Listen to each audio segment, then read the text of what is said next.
మేము ఎలక్షన్లో క్వశ్చన్ చేసిందే ఊ కిల్డ్ బాబాయ్ అని ఇంకా జవాబు రాలేదు.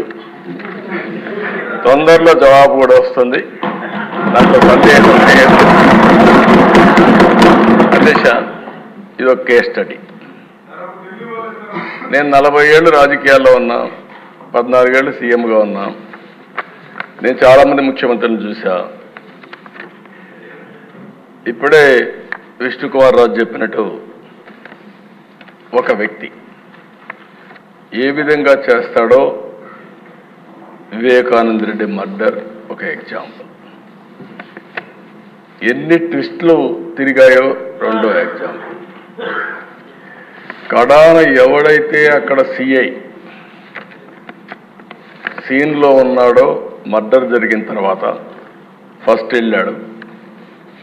ఈ క్లీన్ చేసే ఆపరేషన్స్ అన్ని చూసిన తర్వాత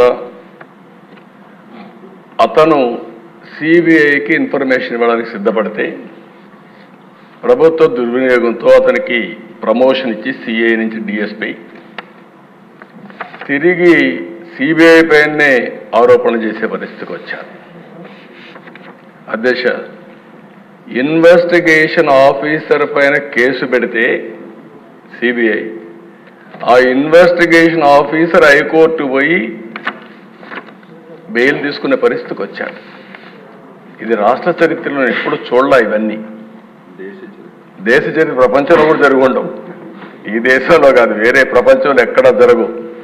నేరస్తుడు ఎంత పవర్ఫుల్ అంటే అధ్యక్ష, నేను అదే ఎప్పుడు చెప్పేవాడిని, నేరస్తుడే ముఖ్యమంత్రి అయితే పోలీసులు కూడా నేరస్తులకు ఇంక వంతన పడే పరిస్థితికి వస్తే ఏం జరగాలో జరిగాయి.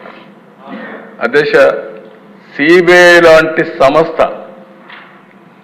వివేకానంద రెడ్డి మర్డర్లో ఉండే నిందితుడిని అరెస్ట్ చేయడానికి పోయి మేము అరెస్ట్ చేయలేమని తిరిగి వచ్చారంటే కెన్ యు ఇమాజిన్ అధ్యక్ష?